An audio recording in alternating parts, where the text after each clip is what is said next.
Assalamualaikum warahmatullahi wabarakatuh. Perkenalkan, saya Riri Asril Putri, guru SMP Negeri 2 Cibitung, calon guru penggerak angkatan pertama Kabupaten Bekasi. Pada video kali ini, saya akan menyampaikan mengenai koneksi antar materi pada modul 3.1 mengenai pengambilan keputusan sebagai pemimpin pembelajaran. Filosofi Patrap Triloka KHD dan pengambilan keputusan.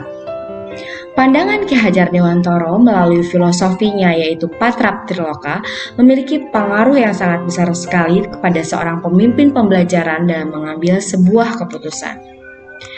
Patrap Triloka KHD yang sampai saat ini sangat dikenali yaitu adalah Ing Ngarsa Sumutolada, Ing Madya Mangunkarsa, dan Tuturi Handayani. Ketiga poin ini menjadi dasar yang sangat kuat sekali bagi seorang pemimpin pembelajaran dalam mengambil sebuah keputusan. Ing Ngarsa Sumutolada mengandung makna di depan menjadi teladan. Artinya, apapun keputusan yang diambil oleh seorang pemimpin pembelajaran dapat dijadikan sebagai sebuah contoh bahwa keputusan yang diambil oleh pemimpin pembelajaran tersebut telah diambil dengan melakukan analisis yang sangat matang dan dengan pertimbangan yang luar biasa, sehingga menghasilkan sebuah keputusan yang memiliki keberpihakan kepada murid. Yang kedua, Ing Madya Mangunkarsa. Ini mengandung makna bahwa di tengah, seorang guru mampu memberikan bimbingan kepada muridnya. Dalam hal mengambil keputusan, seorang pemimpin pembelajaran mempertimbangkan bahwa keputusan yang diambilnya dapat memotivasi dan memberikan semangat kepada murid-muridnya serta dapat menciptakan situasi yang kondusif di dalam kelas yang menjadi binaannya. Yang ketiga adalah Tuturi Handayani yang mengandung makna di belakang memberikan dorongan. Artinya seorang pemimpin pembelajaran dalam mengambil sebuah keputusannya itu harus betul-betul mampu memberikan dukungan secara moral kepada muridnya dan juga tidak hanya memberikan dukungan moral tapi juga dukungan secara fisik. Pengaruh nilai-nilai dan prinsip pengambilan keputusan. Nilai-nilai yang tertanam dalam diri kita sangat mempengaruhi kepada prinsip-prinsip apa yang kita ambil dalam mengambil sebuah keputusan sebagai pemimpin pembelajaran. Pengaruh nilai-nilai yang tertanam dalam pengambilan keputusan pada diri seorang pemimpin pembelajaran itu sangat dipengaruhi oleh integritas yang dimilikinya. Ketika integritasnya itu sudah menjadi sebuah idealisme baginya, maka apapun tidak akan menggoyahkannya. Dalam mengambil sebuah keputusan tidak akan dipengaruhi oleh kepentingan pribadi. Dan pengambilan keputusan nantinya akan selalu berpikir kepada keputusan apa yang paling terbaik yang berpihak kepada muridnya. Sesi coaching dengan pendamping dan pengambilan keputusan. Kegiatan terbimbing yang dilakukan mengenai praktik coaching antara guru dan pendamping ini sangat berperan sekali dalam pengambilan sebuah keputusan. Coaching itu sendiri artinya adalah kegiatan yang tujuannya adalah melejitkan potensi coachi agar mampu mendapatkan solusi sendiri dari berbagai kendala yang dihadapinya. Proses coaching sangat berpengaruh kuat pada pengambilan sebuah keputusan. Pendamping sebagai coach mengarahkan coachi untuk menyelesaikan masalahnya sendiri. Guru sebagai coachi terarahkan untuk melejitkan potensi yang dimilikinya dalam menyelesaikan kendala-kendala dalam kehidupannya. Sehingga proses coaching yang terjadi antara coach dan coachee adalah hubungan kemitraan, di mana coach hanya mengarahkan saja. Sehingga hasil coaching yang didapat adalah coachee menjadi mampu dalam mengambil keputusan sendiri. Keputusan yang berpihak kepada murid dan mengoptimalkan potensi yang dimiliki murid. Pembahasan kasus moral dan etika. Pembahasan studi kasus yang fokus pada masalah moral atau etika kembali kepada nilai-nilai yang dianut oleh seorang pendidik. Fokus analisa kasus. Nilai-nilai yang dimiliki oleh diri seorang guru tertanam kuat pada diri seorang guru.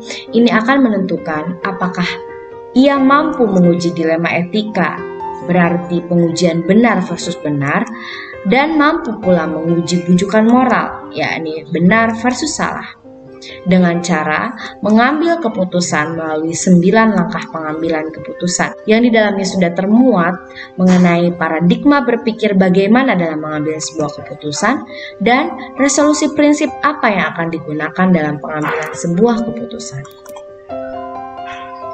Keputusan yang tepat dengan terciptanya lingkungan positif, kondusif, aman, dan nyaman. Keputusan yang tepat itu adalah hasil dari analisa dan pertimbangan yang matang dari 9 langkah pengambilan keputusan. 9 langkah pengambilan keputusan itu antara lain, yang pertama adalah mengenali nilai-nilai yang bertentangan. Yang kedua, menentukan siapa yang terlibat.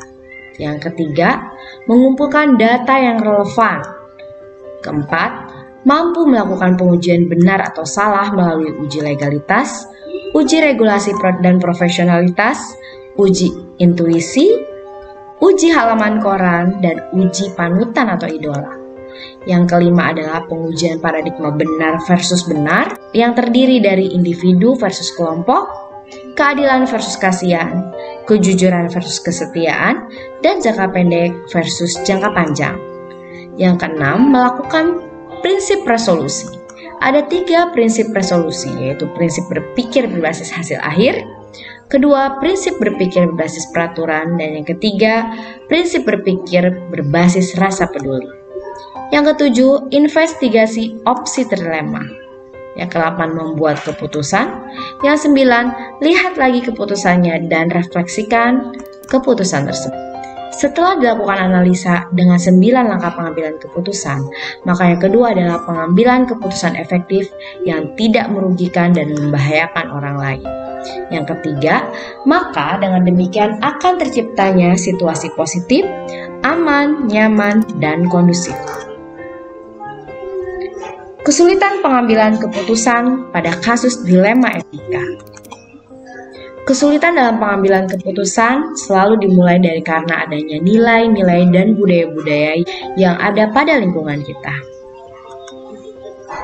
sehingga mengakibatkan kita berpikir keras mengenai paradigma berpikir apa yang akan kita gunakan. Sehingga akhirnya kita harus mampu membuat skala prioritas manakah yang harus didahulukan. Pengaruh keputusan yang tepat dengan pengajaran yang berpihak kepada murid. Dengan pengambilan keputusan yang tepat yang dilakukan oleh seorang pemimpin pembelajaran, maka akan tercipta lingkungan yang positif, kondusif, aman, dan nyaman. Dan hal ini tentunya akan mampu melejitkan potensi atau bakat murid sesuai dengan kodrat irodat dan kodrat alamnya. Dengan melakukan pembelajaran yang merdeka belajar, yang merupakan indikasi dari pembelajaran yang berpihak kepada murid. Pengambilan keputusan pemimpin pembelajaran dengan kehidupan masa depan murid-muridnya. Keputusan seorang guru sebagai pemimpin pembelajaran jelas akan mempengaruhi kehidupan dan masa depan murid-muridnya. Keputusan guru sebagai pemimpin pembelajaran akan menciptakan karakter positif yang akan terbangun pada diri anak, yang akan membawanya pada kehidupan sekarang atau saat ini menjadi sebuah kebiasaan dan pada akhirnya menjadi sebuah budaya pada dirinya. Dan akhirnya pada kehidupan yang akan masa datang menjadi modal bagi dirinya dalam menjalani kehidupan masa depannya yang lebih baik lagi. Kesimpulan akhir yang dapat kita tarik dari pembelajaran modul materi ini dan keterkaitannya dengan modul-modul sebelumnya adalah guru sebagai seorang pemimpin pembelajaran harus menyadari nilai diri dan perannya di dalam pembelajaran. Bagaimana ia harus memiliki visi misi yang jelas dalam menjalankan perannya sebagai seorang pemimpin pembelajaran.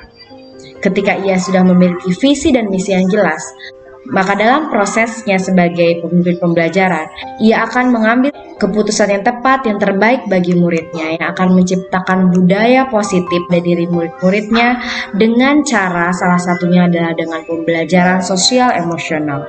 Selain itu, juga memberikan pengalaman yang bermakna dengan pembelajaran berdiferensiasi.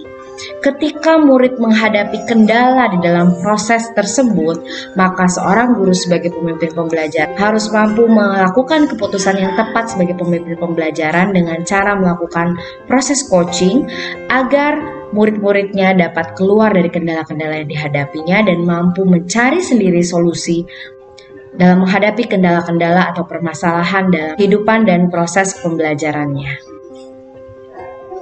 Baiklah, itulah tadi koneksi antara materi dari modul 3.1. Dari saya, Riri Asrul Putri. Terima kasih.